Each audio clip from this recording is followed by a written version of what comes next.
So was that exciting playing in front of 16,000 people? Absolutely. I think it's always exciting. I think the energy was really great. The atmosphere was electric, and it's something that we look forward to repeating, with our home fans this weekend with the blackout. I think that's an event we always look forward to each and every year. Certainly we feel that, it's going to be a good game, good competitive game. I thought Santa Barbara was very good on the night, as were we. Thought 2-2 was a good result, especially on the road. And as we talk about every week with our guys, you got to go on the road and pick up points. And that's something that we're proud of the group for. So. Now, you were leading the Gauchos 2-0 at one point, right? Yeah, we were. I think the game of soccer has so much momentum in it. It's difficult sometimes to concede, within the first 5 minutes. I thought we played really well in the first half. I think the challenge, obviously, is giving up that early goal so close to when Justin Dillon scored his second goal.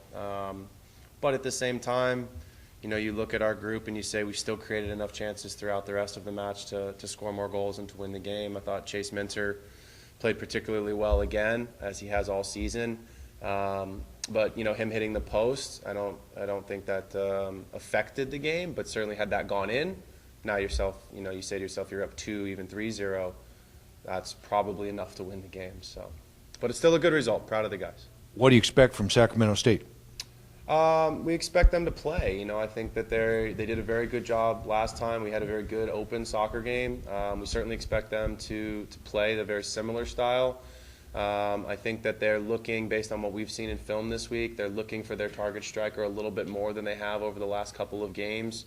Chimdem Mez, who's scored, I think, well over half of their goals, 7 or 8 goals, I think, this season he's scored, and he's chipped in a couple of assists. He's a good player, very strong, very athletic kid. But they really try to have everything go through him, and obviously he's creating for the rest of the team. So he's somebody we'll key in on. But again, I think that it'll be a good game, an even game, a balanced game. But at the end of the day, being at home, I think that gives us a little bit of the edge. And it's difficult to beat a team twice, so I think our guys are going to have to be very attuned to the details. That's the most important thing this week, is that they're attuned to really what's going on with the details of their assignments defensively. And I think going forward, the guys have a very clear understanding of what we expect from them. So I think that's what we'll key in on. I'm sure you saw the line yesterday. Say that again. You were aware of the line yesterday for tickets? Yeah, I did. What is, when you see people were saying they were waiting in line for 2 hours plus, how does that make you guys feel and think, and to know that the support is that strong, I guess? Well, I mean, the first thing we want to say is we love our fans. I don't think you could ask for a longer line. I mean, you'd love it, but at the same time, 2 hours for a ticket for a college soccer game, I mean, that's phenomenal. That's just fantastic. So I think for the guys, the focus is obviously Sac State, and knowing that, we win the game, we're in the tournament. And as I've said to this, the guys all season long, you want to win the conference tournament. The first step is making sure you're in the conference tournament. Make sure you have that, one of those top 3 seeds.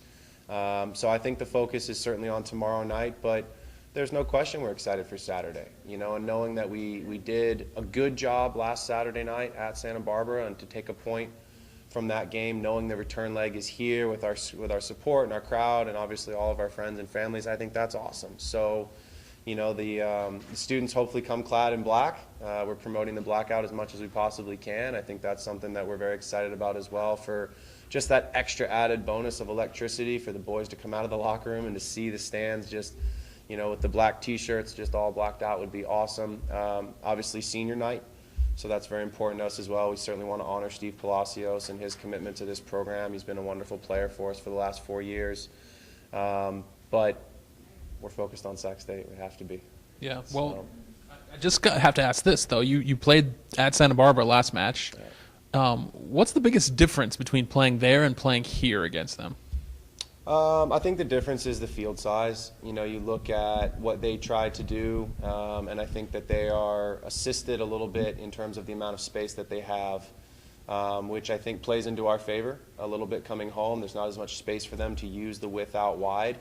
The other difference, obviously, is that we're a little bit more attuned to the space. I heard Matt LaGrassa made a great comment probably 3 or 4 games ago at home after one of our longer home stretches, and he said, I think we're getting really good at winning at home. We're figuring out how to do it at home, which is something that, in the past has been a little bit of a struggle for us. We've normally played very well on very big fields, and then we've come home and we felt that we weren't able to play as well on our field because there wasn't as much space. There's something that actually kind of hurt us. And I think now with the way that we're asking the guys to look a little bit more vertical at times in the way that we're playing, I think LaGrasse's comment is spot on. We're learning how to win in Spanos at home where we're not playing on an 80-yard wide field like we did at Santa Barbara. So I think that's the difference in the game. So I think it certainly helps us, and I think it's maybe something that they're going to have to adjust to as well, as there's not as much space to play into and there's not as much space out wide, which is just good. We're excited for that. Coach, there's so much energy and so much buzz about Sunday's match. How do you make sure the guys aren't looking ahead, because you got an important match coming up in between, almost like a trap match? Yeah, no doubt. No, I think the message has been very clear the last couple of days in training. Sac State, Sac State, Sac State. And I think that the guys understand the importance of the match. We've made it very clear to them that win the game, you're in the tournament. And we talked about this week having 3 championship games left in our season. That's really what they are. If you beat Sac State tomorrow night, you're in the tournament. That's excellent. That's where we expect to be, and that's obviously where the guys expect to be. Then you're playing for your seed. And you couldn't ask for a better position. To go at home in front of your home crowd on senior night against Santa Barbara, to know that you're probably going to Davis if you beat Santa Barbara to play for a North Division, even the whole Big West Conference Championship. I don't know that we need to say much more to the guys. I think that's kind of it. Obviously the game tomorrow night is the most important.